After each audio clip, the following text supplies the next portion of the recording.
นี่บรรยากาศตอนนี้เขาเข้ามาในที่ละพี่น้องเขาสิไปเลาะเบิ่งบอลอันน่ะ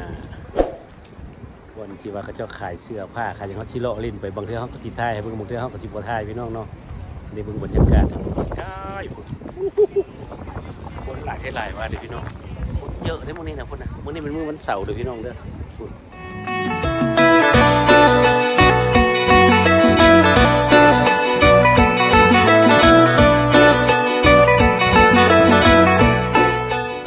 ฮัลโหลสบายดี FC ของสว่างชาแนลมาแล้วมื้อนี้เฮาสิพามาเที่ยวฟรีมาร์เก็ตอยู่ทางประเทศแคนาดาพี่น้องฟรีมาร์เก็ตหรือว่าเขาเอิ้นว่าตลาดกลางแปลงเนาะตลาดนัดภาษาไทยตลาดนัดเพราะว่าตลาดนี้บ่ได้เสียภาษีจ่ายเงินสดลดพี่น้องถ้าคนอยู่เมืองไทยเมืองลาวเฮาก็สิฮู้ว่าเป็นแบบตลาดนัดเนาะคันอยู่เมืองนอกเขาจะเอิ้นฟรีมาร์เก็ตภาษาอังกฤษคันภาษาฝรั่งเลยเป็นมักเซโอปุสว่าซั่นพี่น้องอ้าวมาตามเมืองมันสิมีอย่างเด็ดตอนนี้เขาจอดรถละอยู่พาร์คคิงเด้อพี่น้องเด้อตามมาเบิ่งเลยครับโอ้พี่น้องอันนี้พาร์คคิงรถบอนเขาจอดรถยามมื้อแลงเขาเจ้าก็ใส่ภาพยนตร์หรือว่าใส่หนังใส่ซินีมาได้นี่พี่น้องโอ้มีหนังให้เบิ่งอีกเสียเงินซื้อหนังอันนี้บรรยากาศทางย่างพาร์คคิงรถพี่น้องเบิ่งให้เบิ่งรถเด้อพี่น้องพูดนะว้าโทรรถหลายเท่าหลายว่าพี่น้องไอ้พุ่นพูดบนเขาขายเต้นอยู่ไกลๆพุ่นเฮาสิย่างไปเจอที่แรกนี่มันเขาขายพืชผักพี่น้องแถวนี้นะเขาจิถ่ายให้เบิ่งเป็นระยะพี่น้องตามมาเบิ่งเรื่อยๆเด้อเข้ามาที่แรกพี่น้องเป็นห้านขายดอกไม้ป้าถูกขายฟลาวเวอร์พี่น้องคุณนะขายเท่หลายว่าขายมักไม้แล้วก็ขายพืชผักทางนี้พี่ตัวนี้เป็นขายมักเล่นน้อยพี่น้องพูดนะมักเคียบ้านเขานี่พี่น้องเห็นบ่ได้มีคือกันเด้ออยู่เมืองนอกแต่พุ่นขายมักเคียมักเล่นน้อยพี่น้องนี่ขายปั๊ดมักพริกมักเขือมีเบิร์ดเขาซื้อไปปลูกเลยพี่น้องนี่พี่ป้าโถเขาจะเอาไปถึงพี่น้องงามเท่งามว่าพี่น้องซื้อไปลบอย่างให้มันเรียบร้อยป้าโถพี่น้องนี่มักเขือเขาเจ้าพูดนะมักโตมัดเชอร์รี่เลยพี่น้องเด้อนี่ทุกพูดนะงามเท่งามว่านี่จักต้นเท่าไหร่พวกนี้บุเห็นราคาอันนี้เขาเจ้าขายเลยพี่น้องนี่พูดอันนี้เป็นฝ่ายพักป้ามีหมดทุกแบบพี่น้องอันนี้เป็นโหระพาฝรั่งพี่น้องนี่เป็นโหระพาของฝรั่งโอ้สะอ่อนแต่มักลิ้นมักโตมัดเดี๋ยวพี่น้องเดี๋ยวพูดนะเขาจะเป็นถังจักถังเท่าไหร่บุญคนเดือราคามันนี่โตมัดเชอร์รี่มักเคียบ้านเขาเดี๋ยวพี่น้องโตมัดเชอร์รี่ตัวนี้เป็นมะเขือพี่น้องมะเขือฮัมม่าบ้านเขามะเขือมะพริกจีนี่มันมะเผ็ดอันละ$4พี่น้องเก้าละต้นบางนี่มะเผ็ดบ้านเขาเนี่ยน้อง$4กระตุกดอนละ23 83 42 92พี่น้องอันหนึ่งต้นละ92 บาทโธ่แพงเติบเลยพี่น้องมีวัตถุแบบพี่น้องประมาณนี้แหละเนี่ยพุ่นอันนี้มันเชอร์รี่พี่น้องดิมีวัตถุกอย่างเลยพี่น้องเด้ออันนี้เป็นฝ่ายแผนกส่วนครัวเขาถ่ายที่ส่วนครัวให้เบิ่งซะก่อนบนขายเครื่องจะเข้าไปถ่ายทั้งหน้าอีกบัดนึง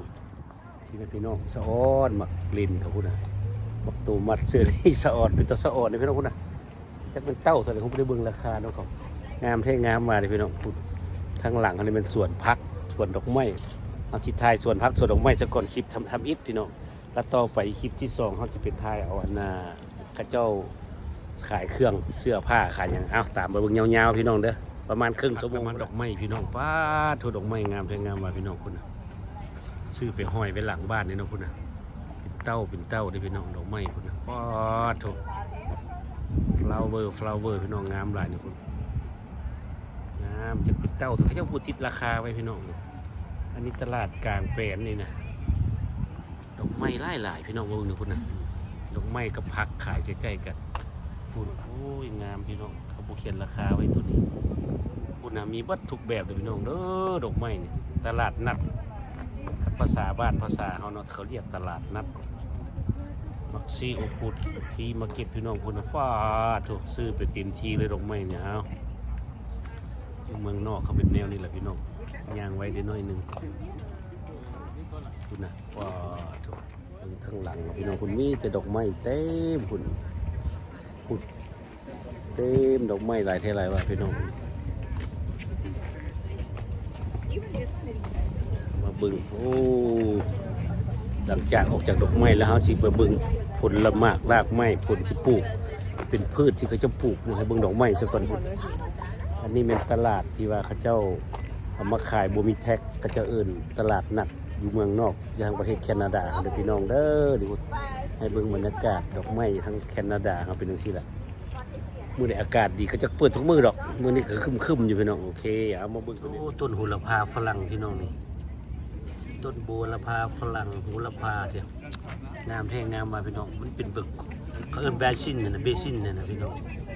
มันคือต้นกินมันจะคือโหระพาบ้านเฮาเนี่ยมันนักแข็งพี่น้อง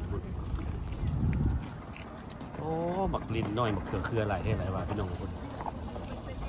คุณนะฟ้ามันเต้าเท่าใดนี่พี่น้องเขือฟ้าถูกตัวมันเป็นบักพริกพี่น้องทุกคนโอ้ซื้อไปปลูกแล้วเลยพี่น้องบักเพชรเขาพุ่นน่ะกำลังปิ่นมากเว้ยบักเพชรกำลังปิ่นมากพี่น้องบักของเฮาขึ้นบ่ฮอดคืบช่องเฮาน่ะนะพุ่นน่ะฟ้าถูกบักเพชรกำลังปิ่นมากพี่น้องพุ่นน่ะเบิ่งมากมันน้อยๆอยู่พุ่นน่ะฟ้าถูกงามแท้งามว่าบักเพชรอันนี้นะบักเพชรบ้านเฮาเด้อพี่น้องอันนี้ดิพุ่นน่ะฟ้าถูกอันนี้บักเพชรใหญ่ตัวนี้เพชรใหญ่ว้าต้นหมักเลนตัวนี้ใหญ่เลยพี่น้องอันนี้เขาเจ้าเอามาเส้นแหลกไว้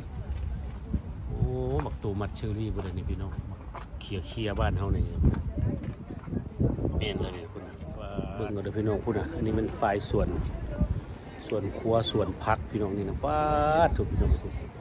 กับดอกไม้แถวนี้เป็นเครื่องปลูกบ่อึดบ่อยากเป็นเครื่องปลูกพี่น้องฝ่ายเครื่องปลูกวันนี้เฮาสิไปเบิ่งบอนเขาขายเครื่องที่ว่าเครื่องใส้เครื่องซอยส่งเสื้อผ้าตลาดนัดสิเป็นจังได๋เอ้าข้างหน้าสิก็ดอกไม้อีกเนาะมาเบิ่งดอกไม้ว้าโอ้เย็นจังซั่นน่ะฝ่ายห้างนี่ก็ห้างดอกไม้อีกพี่น้องโอ้มีแต่ดอกไม้ทั้งนั้นเลยดอกไม้คุณน่ะมีแต่ดอกไม้จักเป็นดอกอีกตัวหยอกหลายแท้หลายว่าพี่น้องงามสวยจริงๆพี่น้องตลาดนัดโอ้มีฮอตผักบัวมาขายพี่น้องผมดูดิผักบัวเขาเจ้าเนี่ยอันละดอน53อัน4ดอนอันนี้เนี่ยนี่ดอน53อัน4ดอน4ดอนก็92ดอน92บาทสำหรับคนนั้นว่าเอาพี่น้องประมาณนี้มาชมสวนอยู่ฟรีมาร์เก็ตพี่น้องเนาะ อาสิประมาณนี้เราให้เบิ่งนี่พุทธเอามาชมสวนอยู่ฟรีมาร์เก็ตบัดนี้เฮาสิไปถ่ายอยู่อันน่ะบนเขาเจ้าขายเครื่องกินขายเครื่องใส้เนาะเอาคลิปที่2บัดนี้พี่น้องคลิปที่2นี่เฮาสิไปถ่ายเห็นบ่เต้นทั้งหลังพุ่นเขาเจ้าขายเครื่องใส้เครื่องกินนี่เฮาก็สิคอยถ่ายให้เบิ่งว่ามีคนหลายไปเด้อพี่น้องนะตามมาเบิ่งเด้อพี่น้องพูดเขาเริ่มเข้ามาพี่น้องเบิ่งเอาเด้อห้านค้าเขาจะขายอีสังเดนนี่พุ่นเบิ่งคนย่างพี่น้องพุ่นว้าถูกขนาดมันยังบ่ทันแดดแต่ได้พี่น้องถ้ามันแดดออกมาแล้วสิซ้ำได้นี่นะว้าถูกเครื่องขายพี่น้องพี่เอามายืนถ่ายพี่เบิ่งคนพี่น้องให้เบิ่งทางไกลพุ่นน่ะเครื่องเขาเจ้าน่ะพุ่นเขาสิดึงทั้งพี่น้องเครื่องอันนี้เขาเอิ้นตลาดนัดเด้อพี่น้องเด้ออยู่เมืองนอกที่ทางประเทศแคนาดาเฮาเครื่องของจะขายมีวัตถุแบบของแบบบ้านเฮาน่ะพุ่นเป็นกระป๋องกระเป๋าแว่นตามีวัตถุอย่างมี everything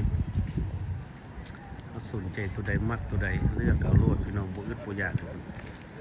นี่บรรยากาศตอนนี้เขาเข้ามาในพี่ละพี่น้องวันนี้เขาสิไปเลาะเบิ่งบอลอันน่ะบอลที่ว่าเขาเจ้าขายเสื้อผ้าขายอย่างเขาสิเลาะลิ้นไปบางเทื่อเขาก็สิถ่ายให้เบิ่งบางเทื่อเขาก็สิบ่ถ่ายพี่น้องเนาะได้เบิ่งบรรยากาศใกล้พุ่นคนหลายหลายว่าเด้พี่น้องคนเยอะเด้มื้อนี้นะพุ่นน่ะมื้อนี้เป็นมื้อวันเสาร์เด้อพี่น้องเด้อพุ่นพี่น้องห้านค้าก็จะต้องเสาร์ก่อนรถปักกิ่งก็หลายพี่น้องเขาจะหมุนอ้อมไปบนปักกิ่งรถเด้อมันจอดรถเบิ่งรถก็ฮู้เลยพี่น้องพุ่นน่ะหมุนอ้อม90องศาถามว่า60องศาเนี่ยคุณอันนี้มันจะว่าจะปักกิ่งกับเจ้าคุณนะว้าเถอะคนก็ยังยางคุณพี่น้องเบิ่งไก่เอาคนหลายแท้หลายว่าพี่น้องเบิ่งเอาเองเด้อคุณมีวัตถุสัญชาติพี่น้องมาเมื่อนี้นะครบวัดใหญ่แท้ใหญ่ว่าพี่น้องไอ้คุณนะ เลาะบัวไหวแล้วพุ่นใหญ่พุ่นเนื้อสีไทยพุ่นทั้งไก่พุ่นนะว้าโถเอาดึงพุ่นไก่นี่แมนวัดเลยพี่น้องเห็นเต้นเห็นจอมเต้นนะแมนวัดเลยนะพุ่น